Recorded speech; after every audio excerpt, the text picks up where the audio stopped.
रजीम बिस्मिल्लाहिर्रहमानिर्रहीम। प्यारे बच्चों, अस्सलामु अलैकुम वरहमतुल्लाहि वबरकातुहू। उम्मीद करता हूँ कि आप सब खैरियत से होंगे और ठीक ठाक होंगे। और अभी आप सब देख रहे हैं अल खुदा ऑनलाइन कोचिंग एकेडमी।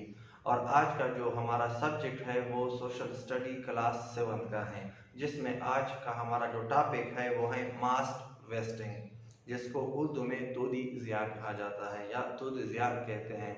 सो प्यारे बच्चों, उससे पहले आप सब पेज नंबर 15 को लें। पहले हम इसकी रीडिंग करते हैं। रीडिंग करने के बाद हम इसको एक्सप्लेन करते हैं कि मास वेस्टिंग किसे कहते हैं।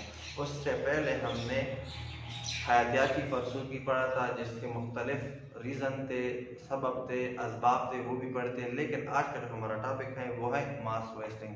सो आप अपने बुक्स को लें शाबाश, जिसमें आज हम पढ़ते हैं मास वेस्टिंग। स्टार्ट करते हैं उसकी रीडिंग से। ज़मीनी मवाद मसलन मिट्टी, बर्फ वगैरह का ज़मीनी कशिश के ज़ेर असर डलवान के नीचे की तरफ गिरना दूधी ज़िया यानी मास वेस्टिंग कहलाता है।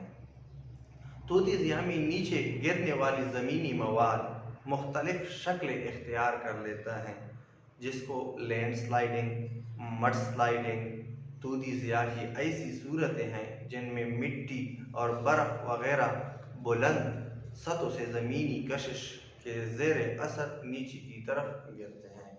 प्यारे बच्चों, आप सब ने साइंस में ग्रेविटेशनल फोर्स के मुतालिक पढ़ा था कि ग्रेविटेशनल फोर्स किसे कहते हैं। मतलब जो भी चीज़ हम ऊपर फेंकते हैं, with the passage of time, वक्त के साथ साथ या कुछ लम्हे के बाद वो चीज़ ऊपर से नीचे गिर जाती है। अब ये क्यों गिर जाती है, इसकी बुनियादी वजह यह है कि हमारे अर्थ पर एक फोर्स, हमारे अर्थ के अंदर एक फोर्स मौजूद है जिसको ग्रेविटी कहते हैं। और उस ग्रेविटी की वजह से क्या होती हैं, सारे की सारी चीज़ें ऊपर से नीचे की तरफ गिरती रहती हैं।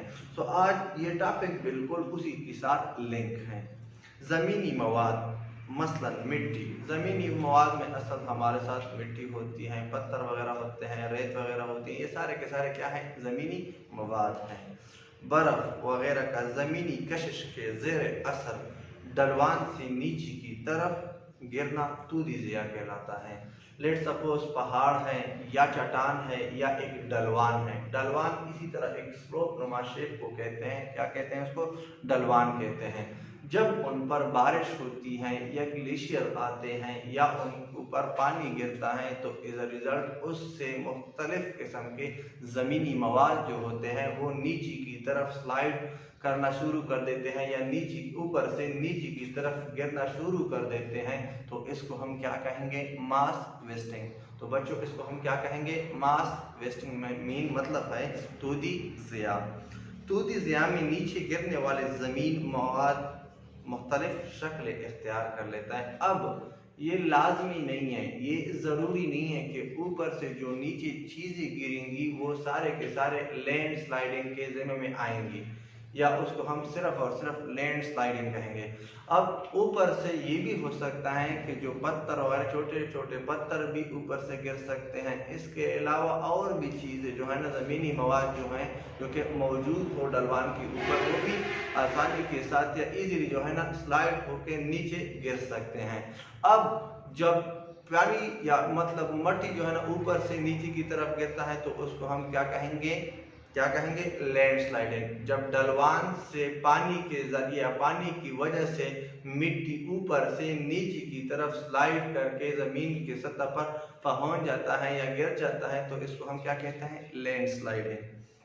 मड स्लाइडिंग भी सेम उसी तरह, मतलब मिट्टी से निकला गया है, उसको हम क्या कहते हैं, मड स्लाइड। मतलब जब मिट्टी जो है ना ऊपर से नीचे की तरफ गिरती हैं तो ऐसी सूरतें जो है ना क्या है, इनमें मिट्टी और बर्फ वगैरह बुलंद सतहों से ज़मीनी कशिश के ज़रिए नीचे असर या ज़मीनी कशिश के ज़ेर असर नीचे की तरफ गिरते हैं।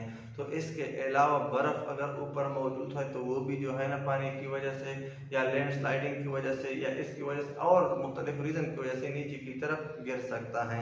सो ये किसकी वजह से बुनियादी तौर पर ऊपर से नीचे की तरफ गिर रहे हैं, ये बेसिकली मास वेस्टिंग मतलब तूदी ज़िया की वजह से अक्सर ज़मीनी मवाद ऊपर से नीचे की तरफ गिरते हैं, तो इसको क्या कहते हैं, तूदी ज़िया।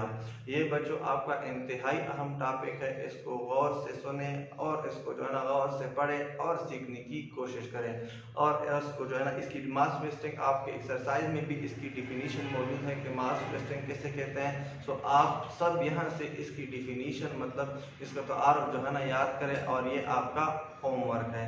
उम्मीद करता हूँ कि आप सब इसको पढ़ेंगे और सीखने की कोशिश करेंगे। Thank you.